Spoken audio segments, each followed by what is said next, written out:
ஒரு குருநாதர் இருக்காங்க, அவங்ககிட்ட ஒரு சில சிஷ்யர்களும் இருந்தாங்க.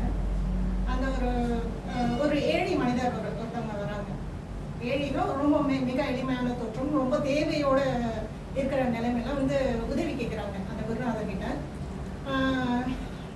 தனக்கு ஏதாவது கொடுத்து உதவுமாறு, என்கிட்ட ஒன்றுமே இல்லை அப்படின்னு. அப்படி கேட்கும்போது குருநாதர் கேட்குறாங்க, உங்கள் வீட்டில் ஏதாவது பொருள் இருக்கா, அது இருந்தால் அது கொண்டு வாங்க அப்படின்னு சொல்கிறாங்க. அந்த ஏழை மனிதர் சொல்கிறாங்க, இல்லை என்கிட்ட ஒன்றுமே இல்லை, நான் ரொம்ப மிகவும் ஏழை அப்படின்னு சொல்கிறாங்க. உங்கள் வீட்டில் எதுவுமே இல்லையா, ஏதாவது இருக்கும், போய் கொண்டு வாங்க அப்படின்னு சொன்னாலே, என்கிட்ட ஒரு உடன் பவுல் சாப்பிட்றதுக்காக, அதாவது குடிப்பதற்காக ஒரு பவுல் இருக்கு, அண்ட் என்ன ஒரு மேட், அதாவது பாம் ஃபைபர்ஸில் அந்த இலைகளால் பின்னின ஒரு மேட்டு. அந்த மேட்டை நாங்கள் ஒரு பாதி மேட்டில் நாங்கள் தூங்குவோம், மீதி பாதியை நாங்கள் உடுத்தி கொடுப்போம், அந்த மாதிரி ஒரு மேட் இருக்குது அப்படின்னு சொல்லுவாங்க. அதை கொண்டு வாங்க அப்படின்னு சொல்கிறாங்க அந்த குருநாதர். அப்போது சாரி, உங்கள் டைமை நான் எக்ஸ்ட்ரா எடுத்துக்கிறேன், ஒரு 10-15 மினிட்ஸ்க்குள்ளே முடிச்சுக்கிறேன் நான்.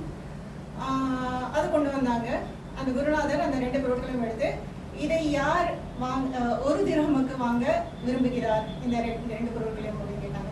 ஒரு சிஷ்யர் முன் வந்தாங்க, 1 திரஹம் நான் கொடுத்து வாங்குகிறேன். இதை இந்த 2 பொருட்களை இன்னும் அதிகமான விலைக்கு யார் வாங்க விரும்புகிறார் அப்படின்னு கேட்ட உடனே இன்னொரு சிஷ்யர் முன் வந்தாங்க. அவங்க 2 திரஹம் கொடுத்து அந்த பொருட்களை வாங்கினாங்க. அந்த 2 திரஹம் எடுத்து இந்த ஏழை மனிதர்கிட்ட கொடுத்து, இந்த 2 திரஹம்ல நீ 1 திரஹமுக்கு போய் உணவை வாங்கி உன்னுடைய குடும்பத்தினருக்கு கொடுத்துடு. இன்னொரு திரஹம்ல ஒரு ஆக்ஸோட அந்த ஹெட் இருக்கு இல்லையா, அதை கொண்டு வாங்க, வாங்கிட்டு வாங்க அப்படின்னு சொன்னாங்க. அவங்க அதே மாதிரி செஞ்சாங்க. 1 திரஹம்ல குடும்பத்தாருக்கு உணவுகள்லாம் வாங்கி கொடுத்துட்டு அந்த ஆக்ஸோட ஹெட்டை வாங்கிட்டு மார்க்கெட்ல இருந்து வாங்கிட்டு வந்தாங்க. வாங்கிட்டு வந்தோடனே அந்த குருநாதர் தன்னுடைய கையாலேயே ஒரு குச்சி, அந்த ஒரு ஹேண்டிலை தயார் செஞ்சு அதை ஃபிக்ஸ் பண்ணி அவங்க கிட்ட கொடுத்து, இதை கொண்டு போ, நீ காட்டுக்கு போய் மரத்தை வெட்டு, அதனால வர மரங்களை விற்று நீ உழைத்து நீ சம்பாதி. அடுத்த 15 நாட்களுக்கு வரையும் என்னை மீட் பண்ண வேண்டாம், 15 டேஸ்க்கு அப்புறம் என்கிட்ட வா அப்படின்னு சொல்லி எடுத்தாங்க. ஸோ அதே மாதிரி அந்த நண்பரும் அந்த ஏழை மனிதரும் செஞ்சாங்க. ஆஃப்டர் 15 டேஸ், 15 நாட்கள் கழித்து அவங்க வரும்போது அவங்க கிட்ட 10 திரஹம்கள் இருந்தது. 15 டேஸில் ஒரு 10 திரஹம் அவங்க சம்பாதிச்சிட்டாங்க. தனக்காக சாப்பாடு, குழந்தைங்களுக்கு சாப்பாடு போக தனக்காக ஒரு நல்ல உடையும், அதாவது ஏற்கனவே வந்த நிலைமைனா ரொம்ப எளிய தோற்றத்தில் வந்தாங்க. அவங்க கேட்ட சாப்பாடு இல்லை, பசியோடு வந்தாங்க. தன்னுடைய ட்ரெஸ் எல்லாம் ஒன்றும் சரியா இல்லை, ரொம்ப கான்ஃபிடன்ஸ் லெவலும் ரொம்ப கம்மியாக இருந்து தன்னால் எதுவுமே செய்ய முடியாது அப்படின்ற ஒரு நிலைமையில் பாருங்கள். ஃபிசிக்கலி எக்ஸ்டர்னலி பார்த்தா எல்லாமே பர்சனாலிட்டி டெவலப்மெண்ட்டோ இல்லை மைண்ட் செட்டோ ரொம்ப கம்மியாக அப்படி வந்த மனிதரை ஆஃப்டர் 15 டேஸ் அவங்ககிட்ட 10 திரஹம் இருந்தது. இப்போ இதில் அவங்க அந்த குருநாதர் கிரியேட் பண்ணது என்னென்னு நீங்கள் சொல்ல முடியுமா? என்ன லெசன் இந்த ஸ்டோரியில இருந்து நீங்கள் கற்றுக்கிட்டீங்க?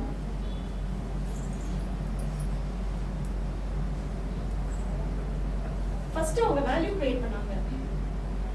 அதாவது அவங்கள பெக்கிங்ல இருந்து ஒரு நல்ல நிலைமைக்கு கொண்டு வந்தாங்க.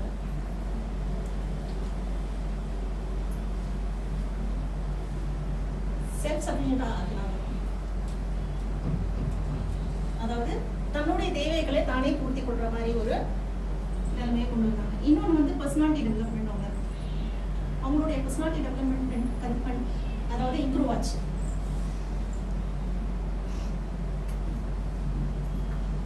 மூன்றாவது அவங்களுடைய மைண்ட் செட்டே மாறிச்சு. என்னோட கை உதறது ஆக்சுவலி.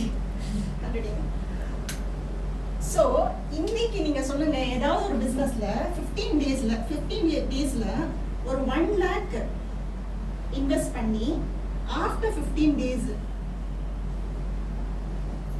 தன்னுடைய கையில 10 lakhs சம்பாதிச்சு கொண்டு வர ஏதாவது ஒரு பிசினஸ் மேன சொல்லுங்க. ஜஸ்ட் ஒரு பிசினஸ் மேன். இந்த அதாவது 10 times 1 to 10 10 times, அதாவது இப்படி சொல்லலாம், 1 அவருடைய வருமானம் வந்து அதிகமாச்சு. இருக்காங்களா? ஆக்சுவலி இல்ல. இன்னைக்கு இருக்கிற கார்ப்பரேட் வேர்ல்ட்ல வந்து நீங்க 1 lakh ஒரு கார் பிசினஸ் பண்றாங்க. அதாவது கார்ஸ்னா அந்த மாதிரி BMW, Mercedes அந்த மாதிரி நல்ல ஒரு எக்ஸாட்டிக் கார்ஸ். அந்த கார் பிசினஸ் பண்றவங்க கிட்ட கேக்குறாங்க, how do you make your living? What do you make for your living? னா சொல்றாங்க, கார் பிசினஸ் பண்றேன். How much do you invest? எவ்வளவு நீங்க இன்வெஸ்ட் பண்றீங்க அப்படி கேட்டாங்கன்னா அவங்க சொல்றாங்க, நான் 1 lakh இன்வெஸ்ட் பண்ணேன்னா நான் 10 lakhs ஓகே 1 lakh இன்வெஸ்ட் பண்ணேன்னா I get 10 lakhs. இது ஒரு மந்த்ல ஒரு 1 monthல அந்த 10 lakhs சம்பாதிக்கிறதுக்கு அவங்க நிறைய இது மாதிரி அவங்க நிறைய ஒரு 10 lakhs இன்வெஸ்ட் பண்ணாதான் நாம 1 lakh 10 lakh இன்வெஸ்ட் பண்ணா 1 lakh இது மாதிரி நான் 10 முறை இன்வெஸ்ட் பண்ணனும். நான் 1 lakh இன்வெஸ்ட் பண்ணேன்னா மாத்தி சொல்லிட்டேன். நான் 10 lakhs இன்வெஸ்ட் பண்ணேன்னா மந்த்லி எனக்கு 1 lakh கிடைக்குது. ஆக்சுவலி நான் மாத்தி சொல்லிட்டேன், சாரி. நான் ரியாலிட்டி நான் யூடியூப்ல பார்த்த வீடியோ, அந்த வீடியோ என்கிட்ட இப்போ இல்ல. இப்போ இருக்கிற கார்ப்பரேட் வேர்ல்ட்ல நீங்க 10 lakhs இன்வெஸ்ட் பண்ணீங்கன்னா உங்களுக்கு 1 lakh கிடைக்கும் at the end of 1 month. அந்த 1 lakhக்கும் நீங்க நிறைய டைம் அண்ட் ஹார்ட் ஒர்க் நீங்க போடணும். இங்க அந்த ஹார்ட் ஒர்க் சொல்லி கொடுத்தாங்க. வேல்யூ, அதாவது பெட் பண்ண வேண்டாம், நீங்க செல்ஃப் ரிலையண்டா இருங்க. என்னோட பர்சனாலிட்டி டெவலப்மெண்ட், மற்றவங்க கிட்ட போய் கெஞ்சாம நீங்க உங்களுடைய உழைப்பு போட்டாங்க. அவங்க மைண்ட் செட்டையும் மாத்தினாங்க. இந்த ஆக்சுவலி இவங்க வந்து இந்த குருநாதர் பேர் வந்து முகமது ஸல்லல்லாஹு அலைஹி வஸல்லம், தி லாஸ்ட் ப்ராஃபிட் பிலீவ் பண்றது. தன்னுடைய சிஷ்யர்கள், தன்னுடைய சஹாபாக்கள் கிட்ட, கம்பேனியன்ஸ் சொல்லுவோம், அவங்க கிட்ட கேட்டு உதவி. இது உண்மை சம்பவம், 1400 இயர்ஸ்க்கு முன்னாடி நடந்த ஒரு உண்மை சம்பவம். இப்போ நம்மளை பத்தி என்ன யோசிக்கணும்? நாம என்ன உங்ககிட்ட இப்போ நம்ம பார்க்க வேண்டியது, நம்ம கிட்ட என்ன இருக்க ஸ்கில் செட், நம்ம கிட்ட என்ன ஸ்கில் செட் இருக்கு நம்ம எப்பவுமே பார்க்கறது இல்லை. ஆக்சுவலி அந்த ஸ்கில் செட்டை வச்சுட்டு நீங்க என்ன விட நிறைய சாதிச்சவங்களா இருக்கலாம். பட் நான் சொல்ற இன்ஃபர்மேஷன் வந்து கண்டிப்பா உங்களுக்கு மேற்கொண்டு உங்க மேல நெக்ஸ்ட் லெவலுக்கு கொண்டு போகும் அப்படின்ற நம்பிக்கையில தான் சொல்றேன்.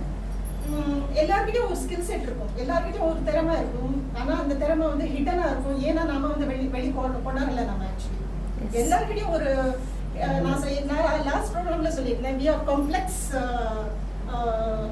bundle of energy. நம்ம கிட்ட அறியாத நமக்கே தெரியாத ஒரு ஹிடன் பவர் இருக்கு, ஒரு ஹிடன் ஸ்கில் செட் இருக்கு. அதை நாம வந்து அறியணும், அதை கொண்டாடணும். அதுக்காக நம்ம கொஞ்சம் நேரம் நமக்காக ஒதுக்கி நம்ம வந்து ஆழ்ந்த சிந்தனையில போகணும். வாட் ஐ அம் டூயிங், நான் யாரு, செல்ஃப் ரியலைசேஷன் ரொம்ப இம்பார்ட்டன்ட்.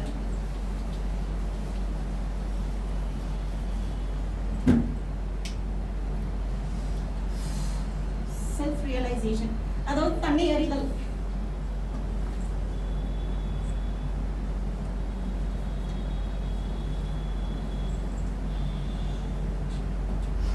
ஸ்டேஜஸ் ஆஃப் ஹியூமன் லைஃப்னு பார்த்தீங்கன்னா, ஒரு மனுஷனோட லைஃபோட ஸ்டேஜஸ், நான் ரொம்ப டீப்பாக போகாமல் நான் மேலோட்டமாக சொல்கிறேன். ஃபஸ்ட்டு நம்ம ஒரு ஆன்மாவாக இருந்தோம், ஒரு சோலாக இருந்தோம், ஒரு அதாவது இது ஆலமி அர்வாகன்னு சொல்லுவாங்க, வேர்ல்ட் ஆஃப் சோல்ஸ் அப்படின்ற ஒரு இடத்துல இருந்தோம். இது ஆக்சுவலி நான் ரொம்ப பிலீஃபை வற்புறுத்தலை. நான் நார்மலாக வாட் இஸ் த ஃபேக்ட் அப்படின்றத சொல்கிறேன். நான் ஆஸ் ஐம் ஸ்டூடெண்ட் ஆஃப் குர்ஆன், நான் கொஞ்சம் குர்ஆனை வந்து கொஞ்சம் ஆராய்ந்து படிப்பேன், கொஞ்சம் புரிஞ்சு படிப்பேன். அதுலேருந்து நான் சொல்கிறேன், நான் ஆன்மாவாக இருந்தோம். ஒவ்வொருத்தரும் ஒரு ஆன்மாவுடைய உலகத்தில் இருந்தோம். அடுத்தது நம்மளுடைய அம்மாவுடைய ஹோம் ஸ்டேஜ்னு சொல்லுவோம், கர்ப்பப்பையில் இருந்தோம். சரிங்களா? உங்களுக்கு தெரியும் இல்லையா, கர்ப்பப்பையில் இருந்தோமா, ஹோம் ஸ்டேஜ்னு சொல்லுவோம். அது ஒரு 8 or 9 months ஒரு ஜர்னி, அது ஒரு ஸ்டேஜ். அடுத்தது இந்த வேர்ல்ட்லி லைஃப், இந்த வேர்ல்ட்ல வந்தோம் நம்ம,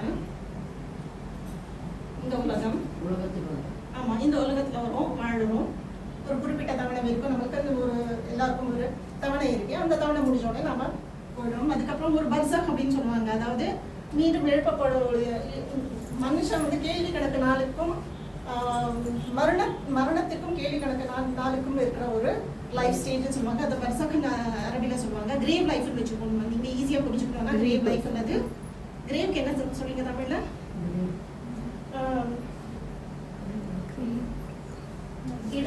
என்ன சொல்றது? கிரேவ் லைஃப் அவங்க தெரியும். அந்த அதாவது மனிதனுடைய இறப்பு தருணத்துல இருந்து மீண்டும் எழுப்பப்படுதல் அது வரைக்கும் இருக்க ஒரு லைஃப். அதுக்கப்புறம் ஒரு லைக்